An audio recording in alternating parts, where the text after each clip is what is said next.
Have you heard about General Frost? He's basically the Russian winter, cold, brutal, and a nightmare for invading armies.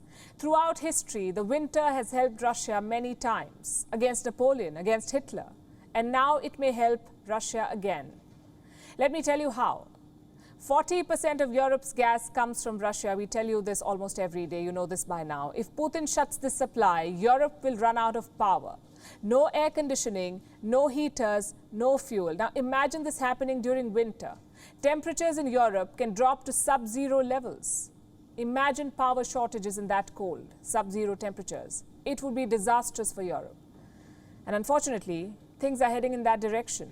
Russian energy giant Gazprom has written a letter to European customers. What does the letter say? It says that future shipments cannot be guaranteed. The reason? Unforeseeable circumstances. And Gazprom did not explain what they meant by that, unforeseeable circumstances, but it was enough to spook Europe. Russia has been stepping up its energy war through the invasion. First, they reduced pipeline gas supply. Then Nord Stream 1 was shut for maintenance. And now this warning from Gazprom. Clearly, Russia is weaponizing its energy exports. The question is, how should Europe respond? Well, they have two options. A, they can hope Putin is just bluffing, because if Europe needs Russian gas, Russia also needs European money. It's a two-way relationship. So that's one option for Europe. Or B, they can prepare a backup plan. Look for energy from other sources.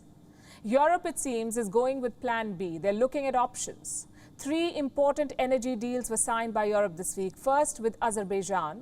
EU chief Ursula von der Leyen visited Baku on Monday. She signed a deal to double gas imports from Azerbaijan.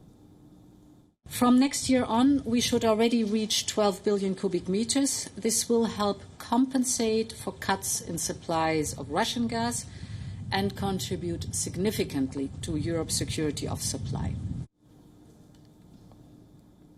Right now, the exports stand at 8.1 billion cubic meters. By the end of 2022, the target is 12 billion cubic meters, and by 2027, almost 16 billion, which is a stiff target. But Azerbaijan alone cannot solve Europe's problems, which brings us to the second energy deal. It was signed by the UAE and France. President Macron is hosting the Emirati president, Mohammed bin Zayed Al Nahyan. Both leaders signed a key agreement on Monday. Under this agreement, the UAE will export more fuel to France, especially diesel. They will also invest in renewable and nuclear power projects. The third energy deal was struck by Italy and Algeria. Italian Prime Minister Mario Draghi visited Algeria this week. He signed 15 agreements during this trip. Most of them covered energy. Algeria delivers 11% of Europe's natural gas. It has a lot of unrealized energy potential. Italy wants to exploit that. They're planning to invest $4 billion in Algeria. And what do they get in return? The equivalent of 1 billion barrels of oil. Prime Minister Draghi called Algeria the primary gas supplier of his country. In the past few months, Algeria became the first supplier of gas to our country. In recent days, the Algerian company has confirmed that it will soon export 4 billion cubic meters of gas to Italy in the framework of the agreement signed with the ENI in April. That's 3 very important deals. They will in fact help Europe move away from Russian gas. But can they do it in time? You see, that's the thing about natural gas supply. You can't just ship gas on a cargo vessel. You need expensive pipelines to transport it. And building that kind of infrastructure takes time. Time is something Europe simply doesn't have. At best, they have a couple of months. After that, General Frost will begin his march.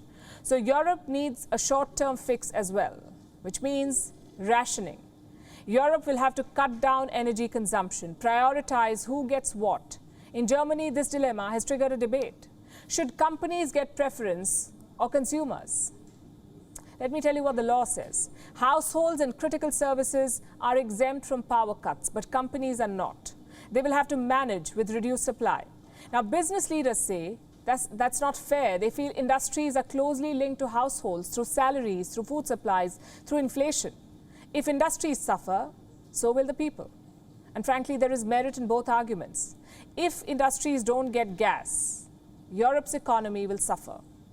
it could push the bloc into recession. So Europe needs a global energy alternative to Russia. The problem is, nobody is willing to play that role. Take Saudi Arabia, for instance. US President Joe Biden spent 2 days dazzling the Saudis. He urged them to increase oil production, to break ranks with Putin. But today, the Saudi foreign minister openly supported Russia's role in oil production. Let me tell you what he said, and I'm quoting. This is the Saudi foreign minister saying, Russia is an integral part of OPEC+.